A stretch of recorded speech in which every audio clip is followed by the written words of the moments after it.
آدمی کو بناتا ہے یہ انسان.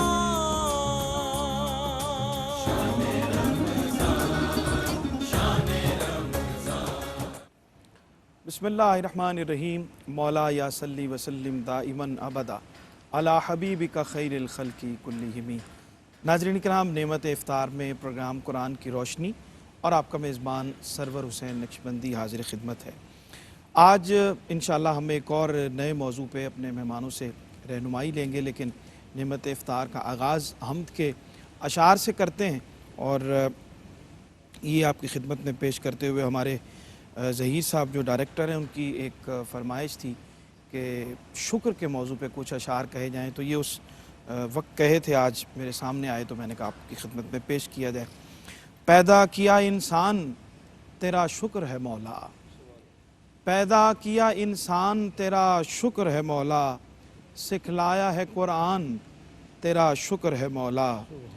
کونین کی دولت سے سوا ہے یہ خزینہ، دی دولت ایمان تیرا شکر ہے مولا، دی دولت ایمان تیرا شکر ہے مولا. سب نعمتیں اس شخص کی لیتی ہیں بلائیں، سب نعمتیں اس شخص کی لیتی ہیں بلائیں، کہتا ہے جو ہر آن تیرا شکر ہے مولا، کہتا ہے جو ہر آن تیرا شکر ہے مولا. پلکوں سے ندامت کے چھلکتے ہوئے آنسو، پلکوں سے ندامت کے چھلکتے ہوئے آنسو، بخشش کا یہ سامان تیرا شکر ہے مولا، بخشش کا یہ سامان تیرا شکر ہے مولا. اور سب حرف ثنا ہر سمت محبت سے امڑتے ہوئے بازو، ہر سمت محبت سے امڑتے ہوئے بازو، یہ عزت و پہچان تیرا شکر ہے مولا.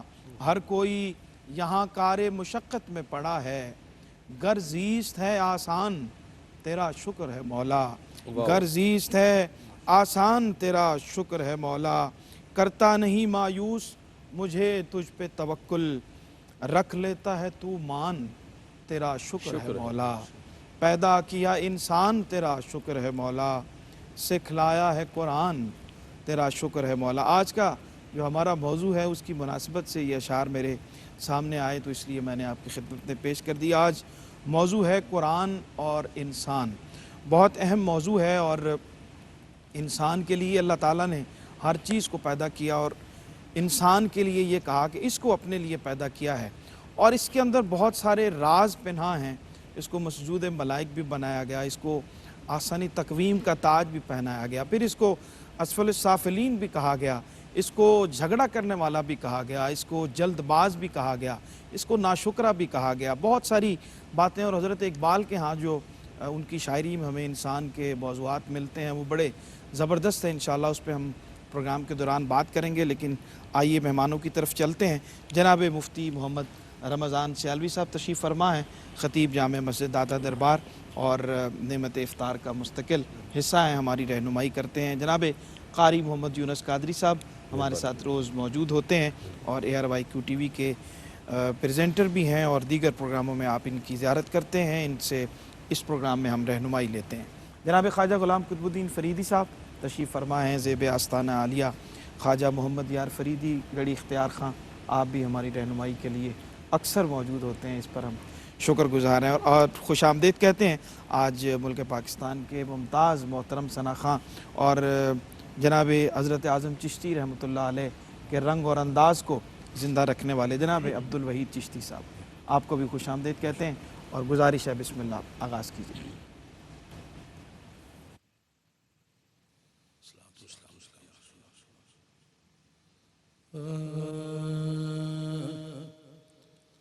ایسا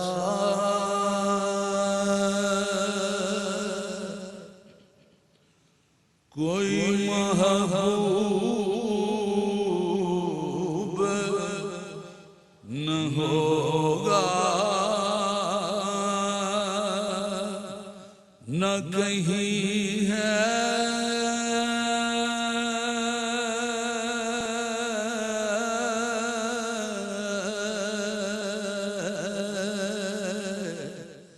ایسا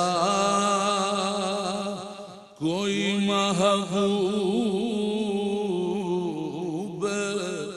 نہ ہوگا نہ کہیں ہے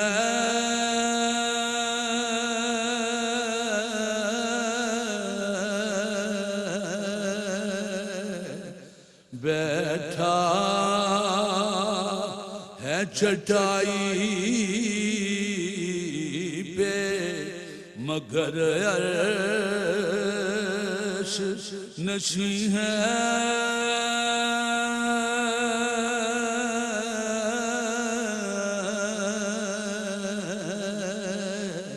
بیٹھا ہے چٹائی پہ مگر عرش نشیں ہے ملتا نہیں کیا کیا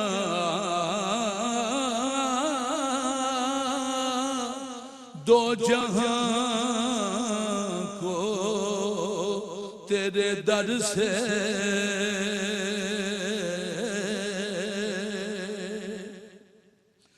ملتا نہیں کیا کیا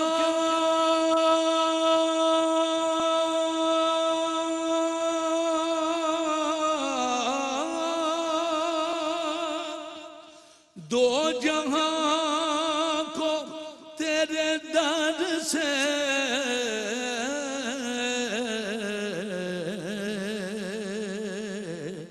ایک لفظ نہیں ہے کہ تیرے لب پہ نہیں ہے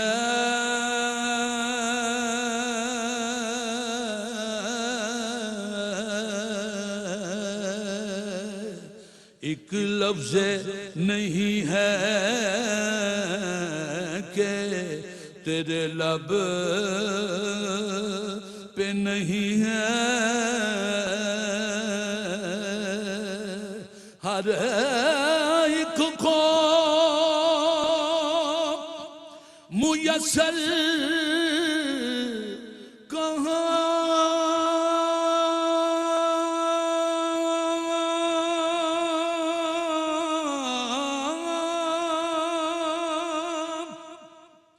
اس در کی غلامی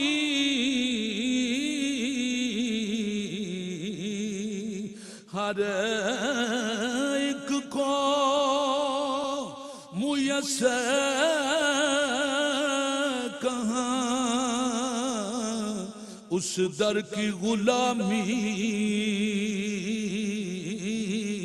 اس در کا تو دربان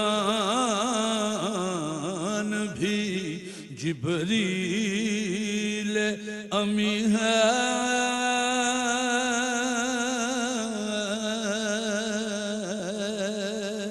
دل گریا کنایا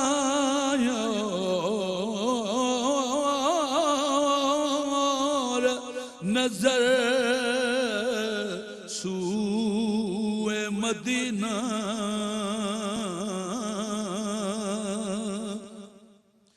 دل گریا کنا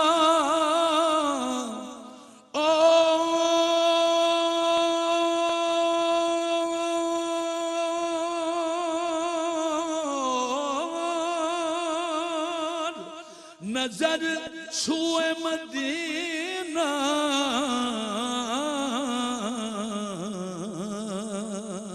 اعظم تیرا انداز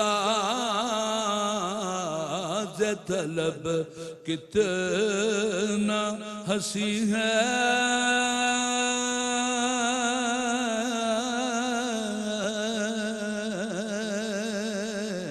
اعظم تیرا انداز طلب کتنا ہنسی ہے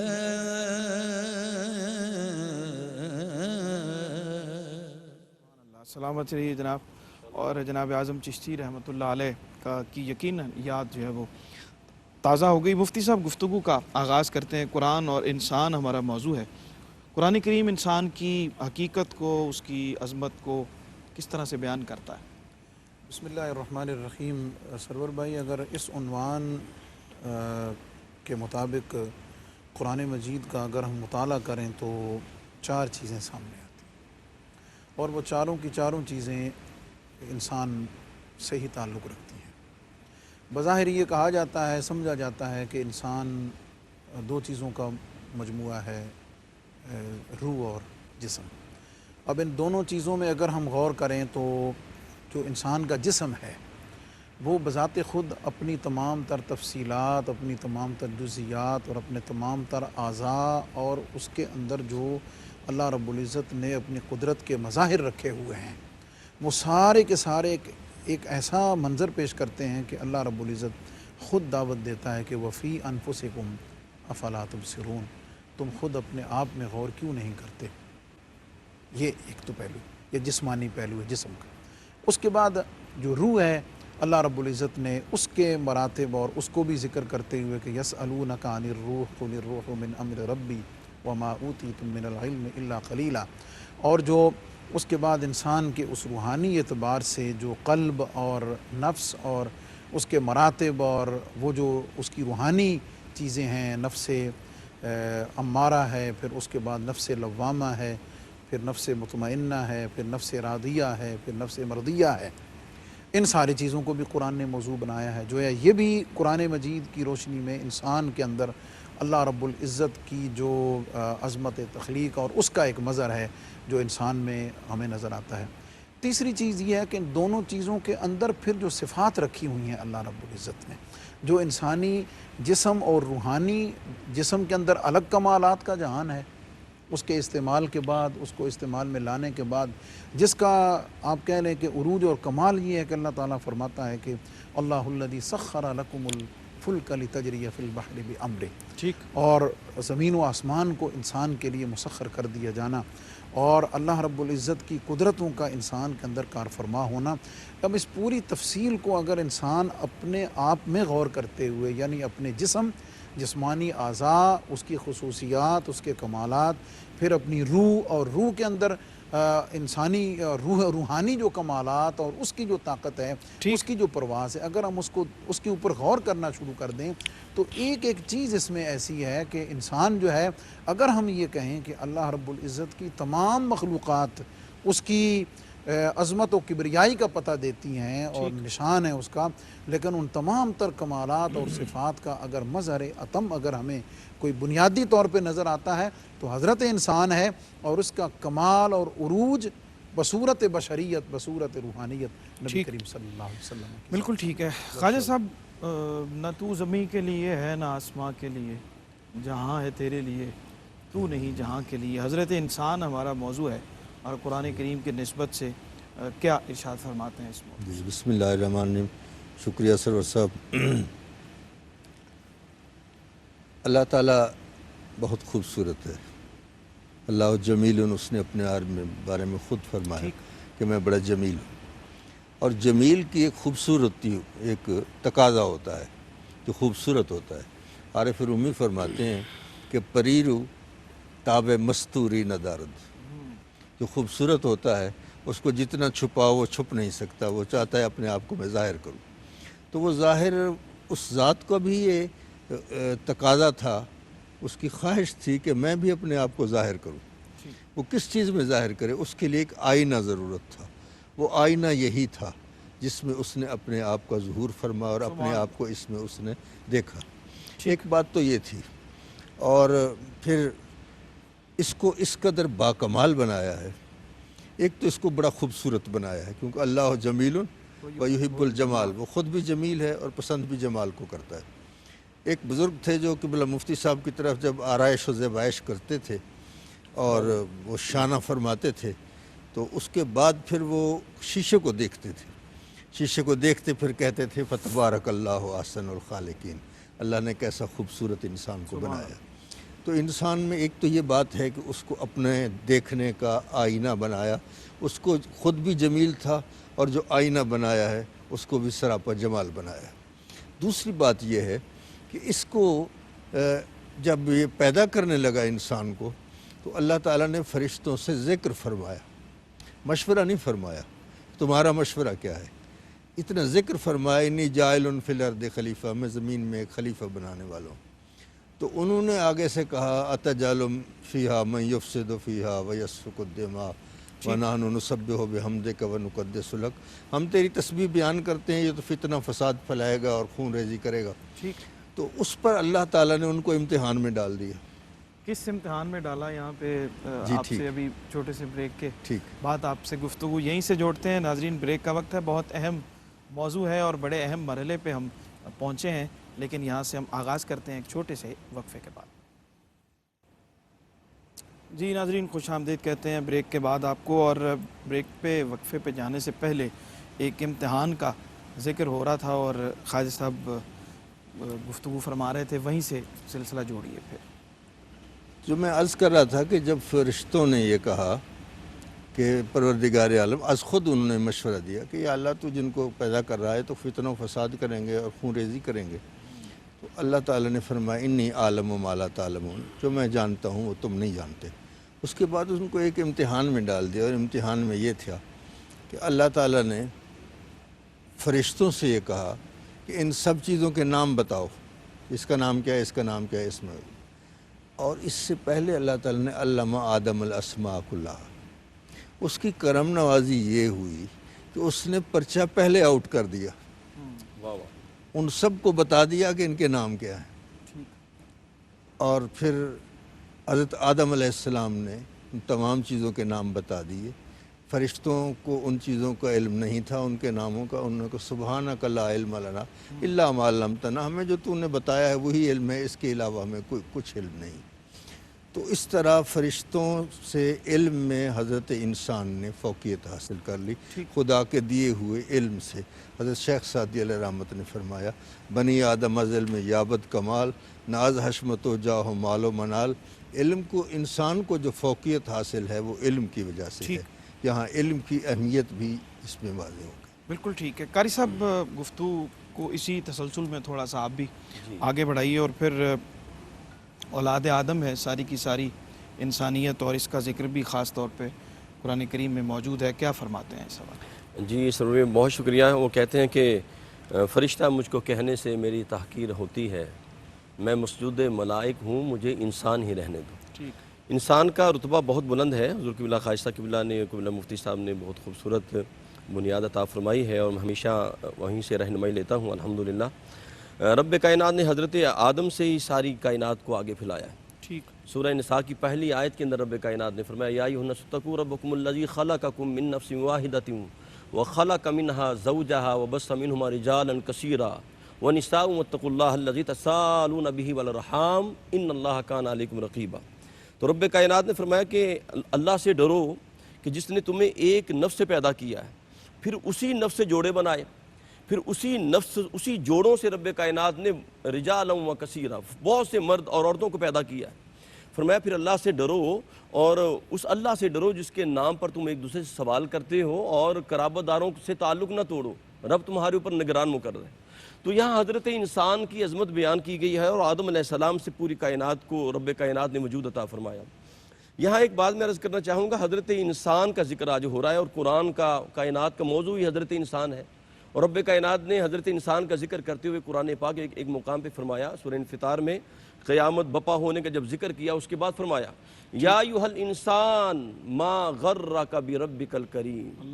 فرمایا اے حضرت انسان، تجھے کس چیز نے دھوکے میں ڈال رکھا ہے، تیرا رب بڑا کریم ہے۔ اچھا قبلہ سرور بھائی، یہاں دیکھیں کہ رب کائنات نے مسلمان کی طرف نہیں کہا، مومن کو نہیں کہا، اللہ پاک انسان سے محبت کرتا ہے۔ فرمایا یا ایھا الانسان، اور پھر انسان کیسا، اس کی تخلیق کیسی، اس کو بنایا کیسا، جس طرح کہ خواجہ صاحب نے انسان کے حسن کا ذکر کیا، فرمایا الذی خلقک فسواک فعدلک فی ای صورۃ ما شاء رکبک۔ پھر ایک اور مقام دیکھیں سورہ 3 کے اندر اللہ پاک نے 4 قسمیں اٹھا کے حضرت انسان کی عظمت کو بیان کیا۔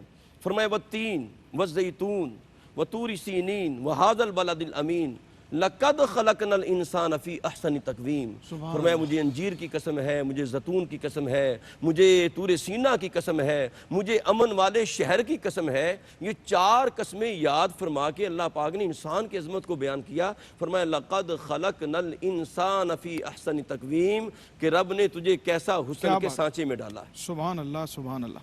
مفتی صاحب، یہ جو ابتدائی گفتگو اور عظمت انسان پہ اور اولاد آدم علیہ السلام ہونے پہ ہم نے گفتگو کی، اللہ تعالیٰ نے اتنی عظیم تخلیق فرمائی، اتنی عظمتوں سے اس کو بہرہ مند فرمایا، تو اس کے مقاصد کچھ تخلیق بھی ہوں گے، اور ایسا تو نہیں ہے کہ اتنی عظیم تخلیق کو بے مقصد پیدا کر دیا اللہ نے، تو کوئی چیز بھی بے مقصد پیدا نہیں فرمائی۔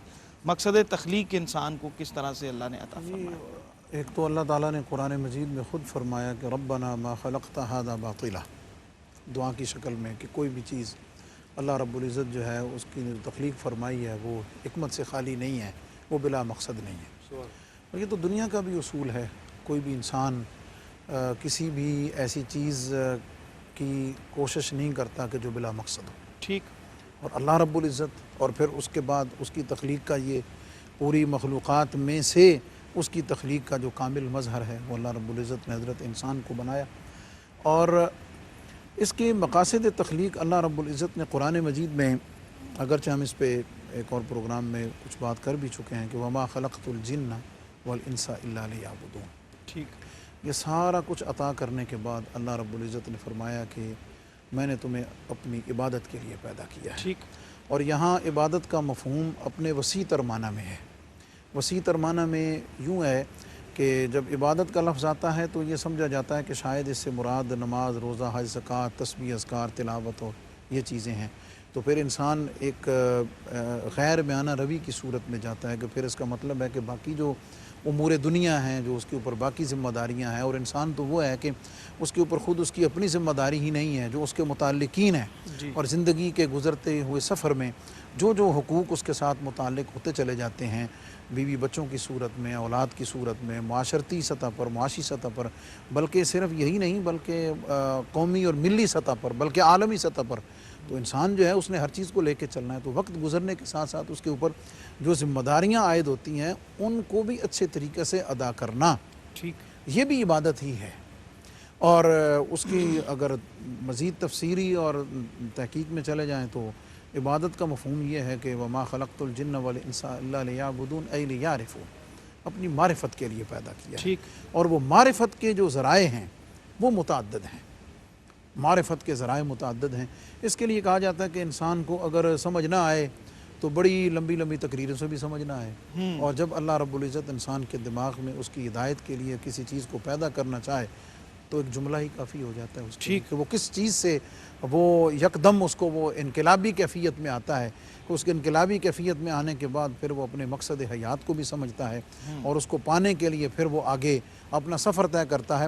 اور چونکہ اس معرفت کی اور اس پہچان کے حوالے سے جو امام ہیں، امام الائمہ ہیں، وہ نبی کریم صلی اللہ علیہ وسلم کی ذات بابرکات ہیں، تو جب اس کو ان کی ذات پاک کو درمیان میں رکھتے ہوئے انسان اپنے مقصد تخلیق کو بھی اور مقصد تخلیق کو پہچاننے کے لیے انسان کا اپنے آپ میں اور ان مظاہر قدرت میں اور ان ساری چیزوں میں غور کرنا بالکل ٹھیک۔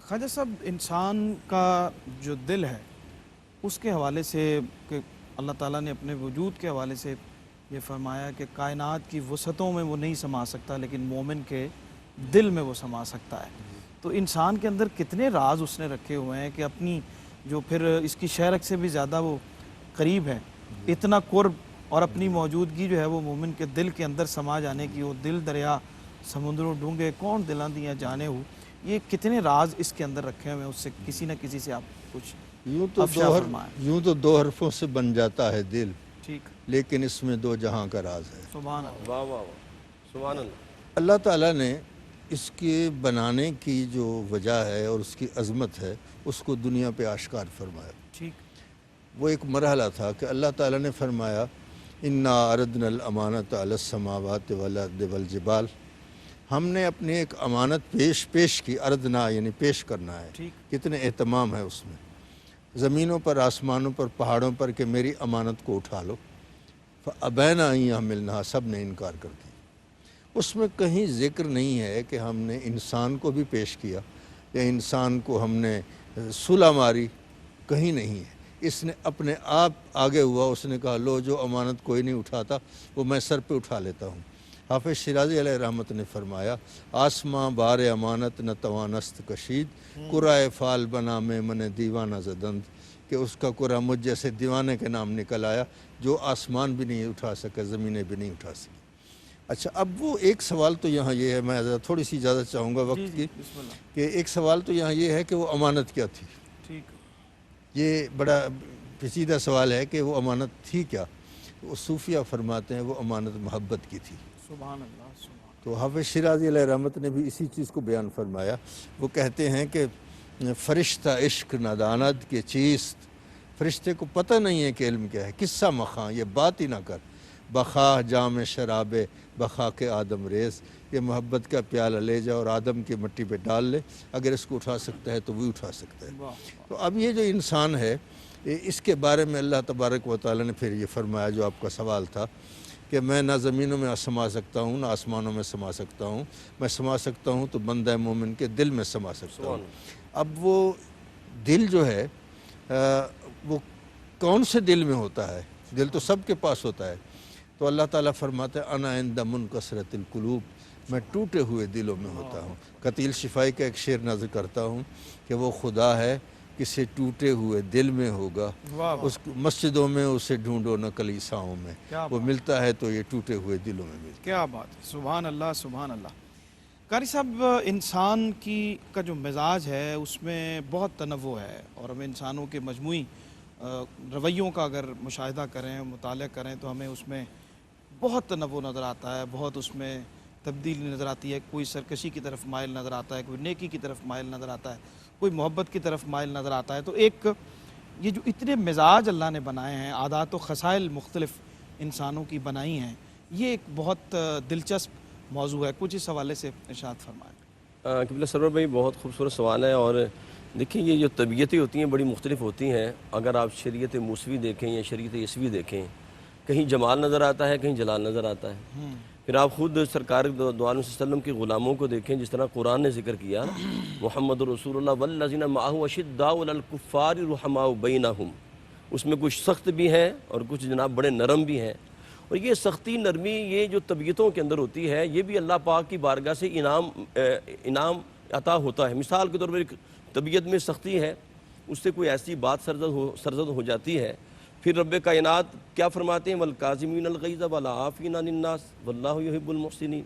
فرمایا طبیعت کی سختی کی وجہ سے اس سے کوئی ایسا فعل صادر ہو جاتا ہے اور جناب وہ غصے میں آ جاتا ہے، لیکن قرآن پہ جب عمل کرتا ہے جناب غصہ کو پی لیتا ہے اور سامنے والے کو سارا کچھ ہونے کے باوجود بھی اسے معاف کر دیتا ہے۔ تو فرمایا طبیعت میں سختی تھی لیکن اللہ کے حکم پہ عمل پیرا ہو کے اس نے غصہ پی لیا اور جناب اسے معاف کر دیا۔ فرمایا اللہ کی بارگاہ سے اسے کیا اجر عظیم عطا ہوگا۔ تو یہ جو طبیعتوں کی سختی اور نرمی ہے، یہ رب کائنات نے، اگر سب کی طبیعتیں ایک جیسی ہو جائیں تو پھر بھی کائنات کا نظام نہیں چلے گا۔ یہ طبیعتوں کی سختی، گرمی، نرمی، یہ سارا ایک کائنات کا نظام جو ہے، ان کے اندر رب کائنات یہ مختلف طبیعتوں کے اندر چیزیں پیدا فرمائی ہیں اور ان چیزوں سے کائنات کا حسن پیدا ہوتا ہے۔ سبحان اللہ، سبحان اللہ۔ مفتی صاحب، ویسے ہم مزاج کے تنوع کا ذکر کر رہے ہیں اور اس میں مختلف الجہات لوگوں کی بات کر رہے ہیں، اور جو نفس کے مدارج ہیں اس کے مطابق بھی مختلف طبیعت مزاج کی بنتی ہیں، لیکن قرآن کریم میں جو آخرت کے حوالے سے جو ذکر کیا جاتا ہے وہ دو ہی طرح کے انسانوں کا کیا جاتا ہے، ایک فلاح پانے والے اور ایک گھاٹے میں رہنے والے، نقصان میں رہنے والے۔ اور اس کا پورا فلسفہ جو ہے وہ بیان کیا گیا ہے کہ ایک وہ جو اللہ کے حضور جھکنے والے، اس کی بندگی اختیار کرنے والے، اور آسانی تقویم اور اسفل السافلین، ان دونوں کو ذرا جوڑتے ہوئے اس کو تھوڑا سا بیان فرمائیں۔ آخرت کے حوالے سے تو بالکل دو ہی قسمیں ہیں، اصحاب الیمین ہیں، اصحاب الشمال ہیں، ٹھیک، دو کو اللہ نے، اور جنتی ہیں یا دوزخی ہیں، دو ہی ان کے طبقات ذکر کی ہیں۔ دنیا میں جہاں تک انسان کے مزاج اور طبائع کے اختلاف کی بات ہے تو یہ اس کائنات کا حسن ہے اور یہ اس کے حسن میں اضافے کا سبب ہے۔ اصل بات غور کرنے کی صرف اتنی سی ہے کہ اللہ رب العزت نے انسان کی طبیعت اور مزاج میں جتنے یہ خصائل اور خصائص رکھے ہوئے ہیں، ٹھیک، وہ بنیادی طور پر سارے کے سارے محمود ہیں، ٹھیک، سارے کے سارے پسندیدہ ہیں۔ کسی میں کوئی خرابی نہیں۔ خرابی کہاں سے آتی ہے کہ جب اس صفت کو صحیح استعمال نہیں کیا جاتا ہے، اس کی ڈائریکشن درست نہیں ہوتی ہے، اس کا استعمال ٹھیک نہیں ہوتا ہے۔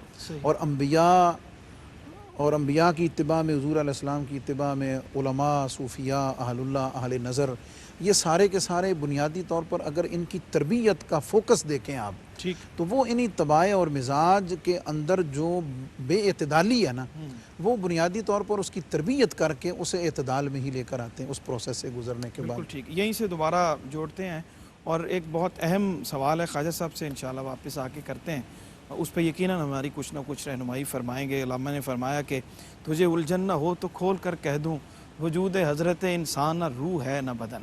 یہ کیا بیان فرمایا، یہ پوچھتے ہیں لیکن ایک چھوٹے سے وقفے کے بعد۔ جی خوش آمدید کہتے ہیں ناظرین، اور آج بہت اہم موضوع پہ ہم گفتگو کر رہے ہیں۔ قرآن اور انسان ہمارا موضوع ہے، اور اس کے اتنے پہلو ہیں، اتنی جہات ہیں اس کی کہ انسان کو صدیاں گزر گئی ہیں، اور آج تک اس کی اندر جو اللہ تعالیٰ نے راز رکھے ہیں، جو اس کے اندر قوتیں رکھی ہیں، ان کو ماپا نہیں جا سکا۔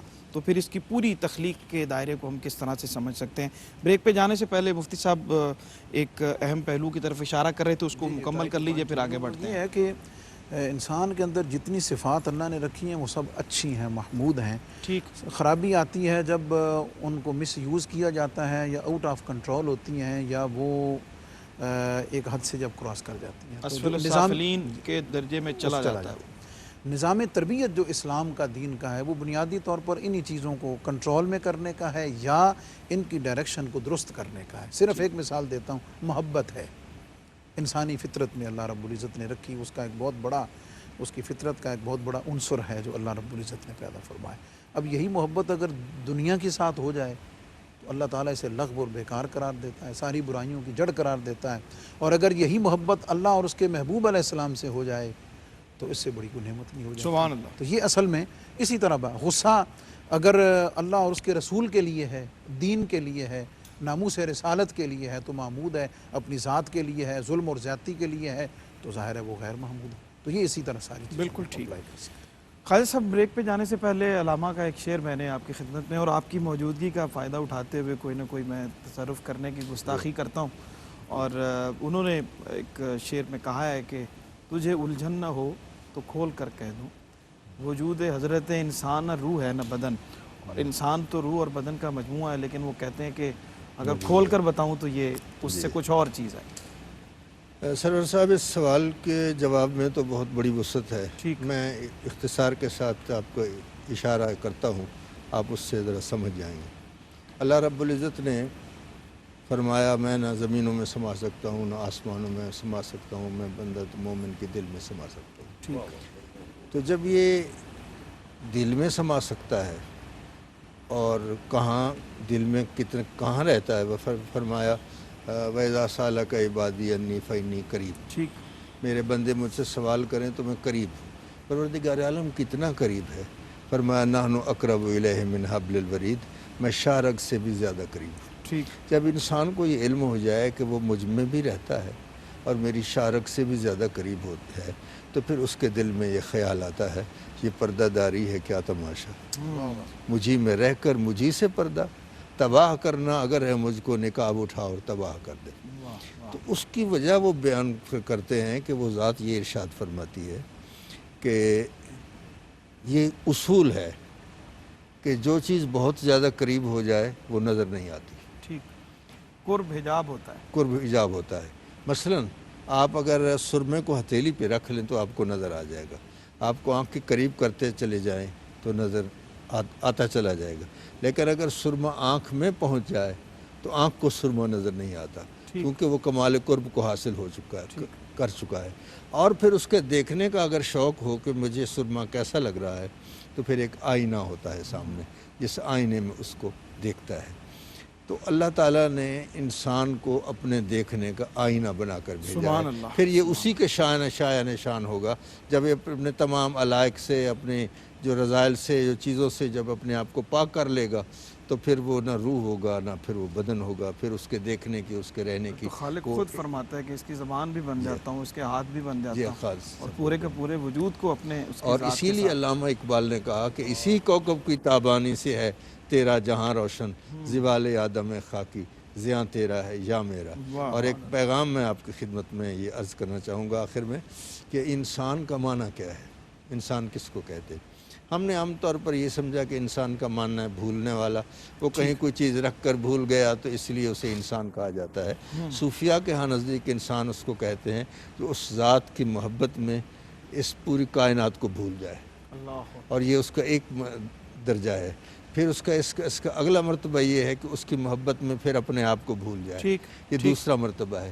ایک اس کا اور مرتبہ ہے کہ پھر اس بھولنے کو بھی بھول جائے. کیا کہنے اصل انسان وہی ہوتا ہے. کیا کہنے قاری صاحب، پیغام کا وقت رہ گیا، کیا فرماتے ہیں؟ جی قبلہ، میں عرض کرتا ہوں جس طرح آپ نے فرمایا تھا سورہ 3 کے حوالے سے حضور قبلہ مفتی صاحب سے بات کرتے ہوئے کہ جب انسان جو عمل صالح سے خالی ہو جاتا ہے ثم رددنا اسفل سافلین ہو جاتا ہے، لیکن جسے یہ مقام مل جائے الذین آمنوا وعملوا الصالحات کا سورہ والعصر کے اندر بھی اس کا اشارہ ہے، جسے یہ مقام مل جائے، وہ عمل صالح کا نور اس کے اندر آ جائے تو اس کا مقام دیکھیں سرور بھی، اس انسان کا مقام کیا ہے. کریم آقا علیہ السلام حرم کعبہ میں کھڑے ہیں اور کعبہ کو خطاب کر رہے ہیں، کعبہ کو مخاطب کر کے فرماتے ہیں کہ اے کعبہ تیری بڑی عظمت ہے، تیرا ماحول بڑا پیارا ہے، لیکن اے کعبہ یہ بات یاد رکھنا بندہ مومن کی شان کعبے تم سے بھی زیادہ ہے. اور بندہ مومن ہو، اور پھر آخری بات قبلہ یہ ہے کہ بندہ مومن ہو اور نبی کا غلام بن جائے، انسان ہو اور غلام مصطفیٰ ہو جائے. تو عیسیٰ علیہ السلام بھی کہتے ہیں کاش ایسے ہوتا، انہوں نے خواہش کا اظہار کیا تو کہا گیا جی آپ مردوں کو زندہ کرتے ہیں، کلمت اللہ ہے، روح اللہ ہے، آپ کا اتنا مقام. فرمایا نہیں، کاش ایسے ہوتا. کہا جی اس سے آگے کیا ہے؟ فرمایا یہ ہے کہ کاش یہ ہوتا میں نبی آخر الزمان کا غلام ہوتا اور ان کے قدموں میں جو نالین ہیں ان کے تسمے باندھ رہا. سبحان اللہ. مفتی صاحب پیغام عطا فرمائیں. آج کا انسان جو مادی دور میں ہی مغلوب ہو کے رہ گیا ہے، اس میں بے شمار چیزیں ایسی ہیں جو آج بھی انسان اگر غور کرے تو اللہ رب العزت کی اس قدرت کی طرف اس کی رہنمائی کرتے ہیں. اس میں ایک بات یہ ہے کہ انسان کے جو جسمانی اعضاء ہیں ان کی تعداد یکساں ہے، اور اعضاء کی تعداد یکساں، مثلاً اس کے 2 رخسار، 2 آنکھیں، اونٹ، سینہ، ہاتھ، پاؤں، ٹانگیں، یہ سب ہے. لیکن اربوں انسان اس وقت روئے زمین پر موجود ہیں، اور اللہ رب العزت کی قدرت کا شاکار دیکھیے، هو الذی یصورکم فی الارحام کیف یشاء، کہ کسی انسان کی شکل دوسرے سے نہیں ملتی، اور اگر کہیں ملتی ہے تو وہ بھی اللہ رب العزت کی قدرت کا ہی مظہر بن کے ملتی ہے. بلکہ اس سے آگے انسان نے ترقی کرتے ہوئے جو فنگر پرنٹس کی ٹیکنالوجی ہمارے سامنے آئی ہے، جو آئی ہے، وہ انسان کے فرق کے لیے، اور آج جو انسانی آنکھ میں جو عدسہ اور اس کی آنکھوں کی، اس کی وجہ سے انسان کی جو تمیز ہے، یہ ساری چیزیں انسان کی انفرادیت کو بتاتی ہیں. بالکل ٹھیک. اس کی انفرادیت کس چیز میں ہے کہ اللہ نے تجھے اپنی ذات میں الگ رکھ کے تیرے اندر ایک الگ جہان رکھا ہوا ہے، اور تجھے اپنے اندر موجود جب تو اپنے اس جہان کو پا لے گا تو پھر جہانوں کو پیدا کرنے والے تک پہنچنے میں تجھے مشکل نہیں ہوگی.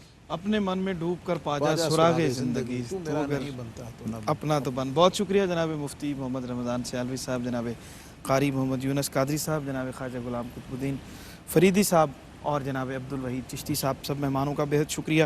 آخر میں کلام انشاءاللہ شامل کرتے ہیں، اور جناب خالد احمد صاحب، اللہ ان کے درجات بلند فرمائے، ہمارے عہد کے بہت لازوال اور بے مثال شاعر، اور آج کی اس موضوع کی مناسبت سے یہ اشعار میرے سامنے آئے کہ ابھی مٹی نہ کھنکی تھی، ابھی پانی نہ برسا تھا، ابھی مٹی نہ کھنکی تھی، ابھی پانی نہ برسا تھا، مگر بزم عناصر میں تیرے ہونے کا چرچا تھا.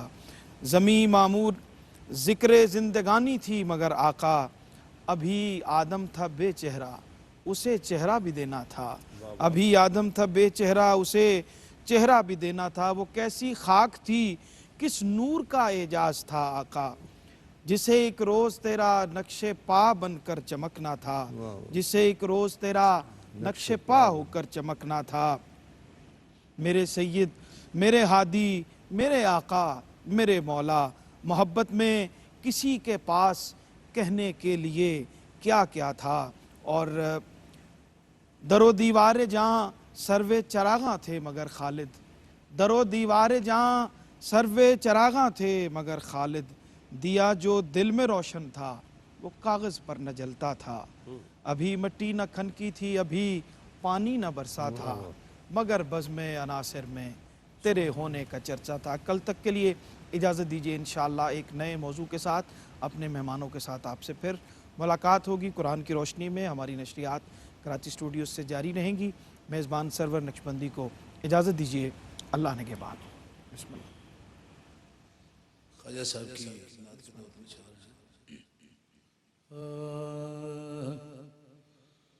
کوئی ہم پایا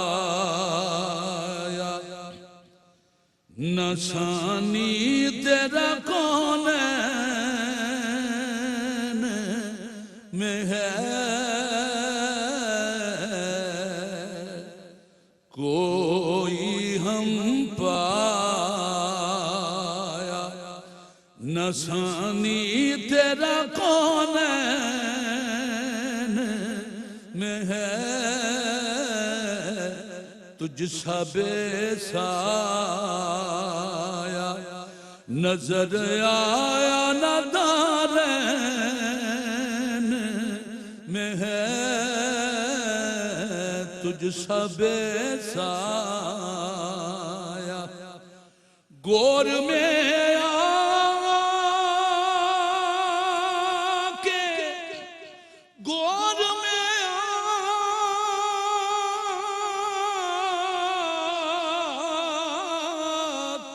گور میں آکے چلے جائیں گے کچھ پوچھے بغیر،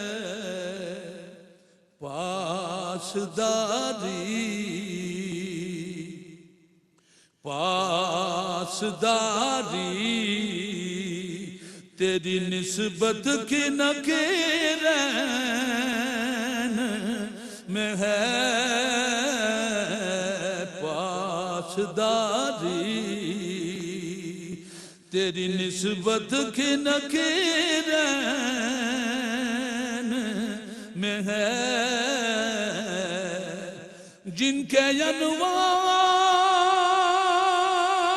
سے ہے قطب زمانہ روشن،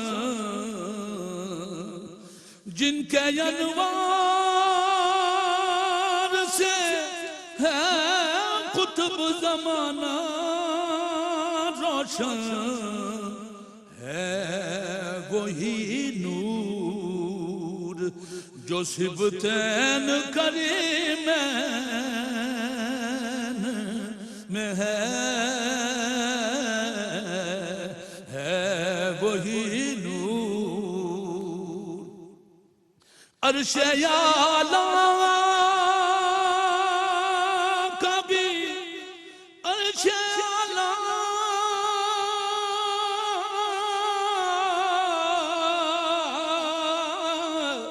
عرش اعلیٰ کا بھی اعزاز بڑھا ہے ان سے، سلسلہ فیض کا ایسا تیرے نالین میں ہے، سلسلہ فیض کا ایسا تیرے نالین میں ہے،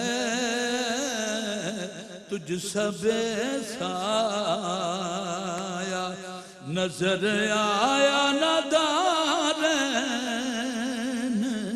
میں ہے۔